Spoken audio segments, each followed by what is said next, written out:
Today, we're going to explore a topic we already explored a little more in depth, and that is, does tech need an anti-haul movement 2.0?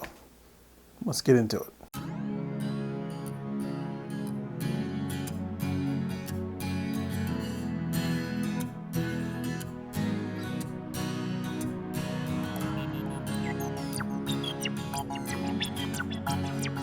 Hey guys, how's it going? My name is Adrian Reddix, and today we're going to talk about something we talked about in our previous video. Does tech need an anti-haul movement? And if you remember back in that video, if you hadn't watched it, it's right there. I gave an explanation of what anti-haul was. But somebody else came into the video and gave her explanation. We need to go back to the time machine and let's look at her explanation, and then I'll meet you back here.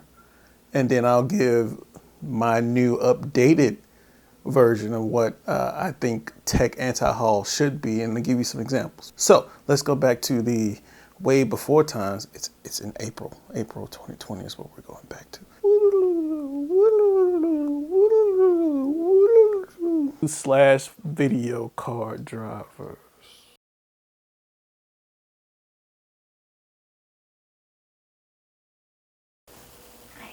I didn't want to interrupt, but it is an anti-consumerism movement, kind of, because like beauty is just has such a wide range of prices that people tend to be completionists. If you have one or two or three of them of a makeup or palettes of a series, then why not get the last four of the series? Oh no, please don't put me on camera. Why not complete now all 7? And when you look at it, do you get the value? Like, does the product offer you a true value in your life? Hand in hand with anti-haul is the same thing that Emily Noel did, where it's Shop Your Stash, where you find products that you already own and repurpose them or use them, function that you need. And so when the makeup community does this, they introduce new products, they talk about the newer products, they compare it to the older products that are already on the market, and that's the time for you to think about whether or not you already have something in your collection that would serve the same purpose. And if not, how much value would this new item really bring into your life? And then when you start going price for price, makeup collectors and electronic collectors pretty much have the same amount of stuff as far as dollars, you know? But it's like, it's anti-consumerism, but it's really about sustainability and fiscal responsibility. Making the things you already have in your possession work, competing with social media, collections and completionisms, to like actually take a good hard look at your finances and what you actually need out of the product. It's not like, no, we don't like it. It's like, you like it, but how much value would that actually bring? Okay. So with that explanation, here is my explanation on top of that. So just like in the previous video, anti-haul in the makeup community is based on anti-consumerism, not as far as it's being anti-capitalism. What their argument is in the makeup community is that use what you have, right?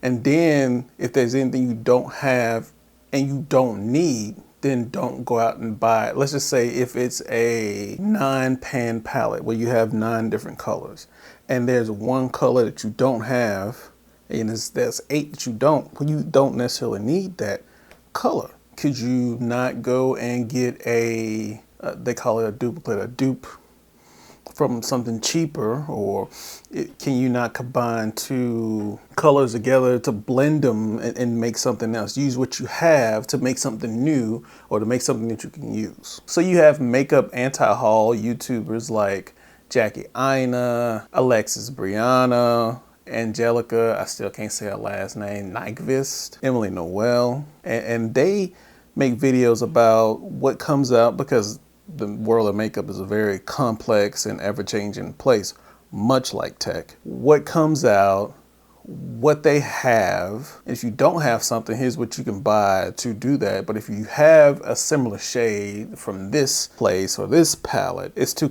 curtail the use or curtail the feeling that you have to have it just because it's new, and that you should spend all your money for something that you should or you might have in your collection, right?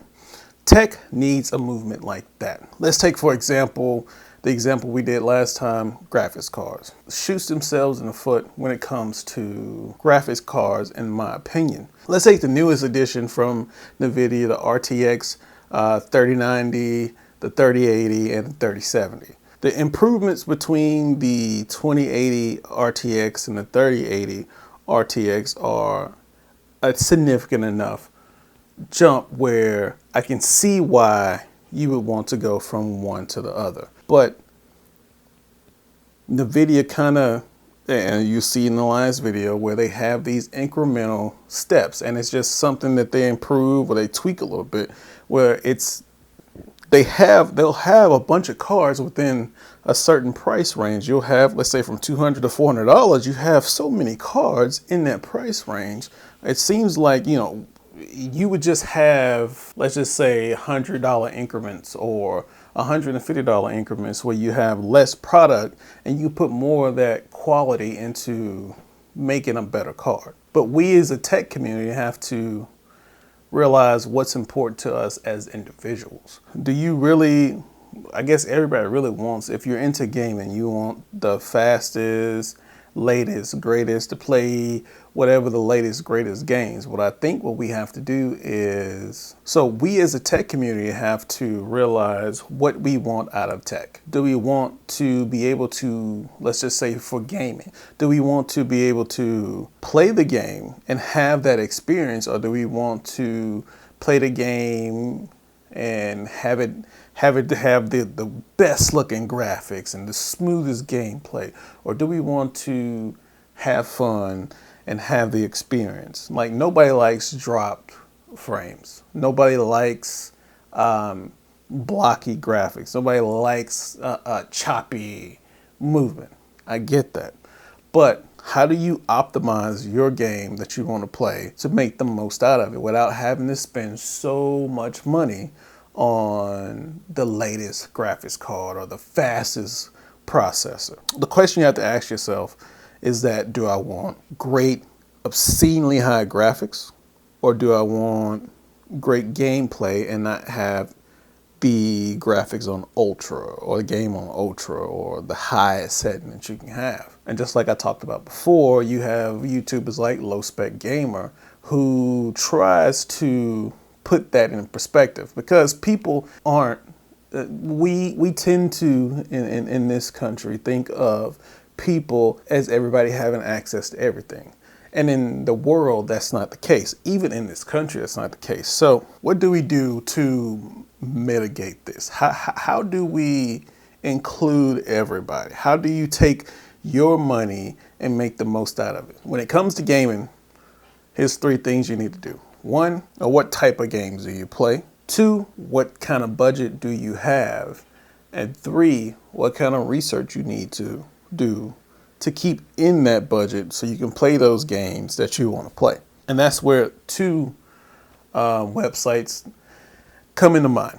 One is going to be PCPartPicker.com. So with PC Part Picker, you can go through different builds that other people build, and you can build your own system where you can, hey, if I take this component and this component and this component, I can create a $500 system, or I can create a $300 system, or I can create a $5,000 system. It lets you go through and customize and see how things will work and plan out your builds and things like that. And also it has a community of people who have done this, and you can interact and talk to people and see what they did, what they play, and how they play it. So whenever it's time for you to build a computer, you can do the same thing. Also, they have a website called Userbenchmark.com. Userbenchmark.com is a great website because you have users and you also have the people on the website who compare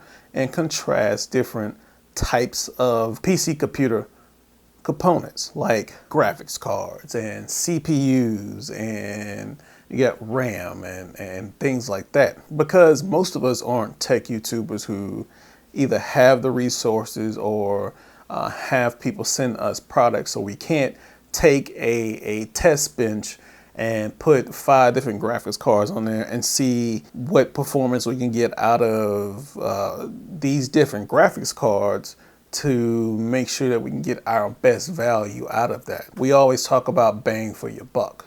And bang for your buck is good, but as a concept, it leaves people out because bang for your buck isn't the cheapest. It's never the cheapest. It's kind of like the middle ground between, you know, performance and price. Because that's what it is. There's no other factor but whatever the middle ground is between performance and price. How much performance I can get out of something at a certain price level. We as a tech community need to be more inclusive and not, it's not always about the latest and the greatest. It's about how you're using the computer and how best to make what you have now or what you can afford now work for what you want to do. So you got gaming, you got video processing, you got, I'm a tech enthusiast and I just want to build a computer because I like getting my hands in things and tinkering around.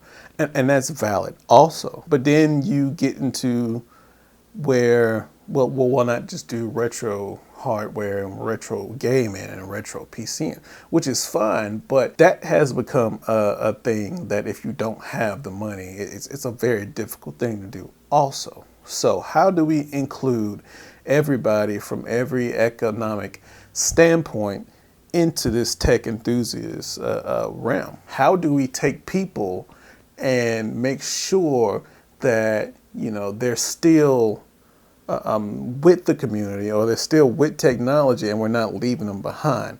How do we take the masses and just, you know, figure out what's important to them and make sure that we as a community support people from all aspects of socioeconomic backgrounds?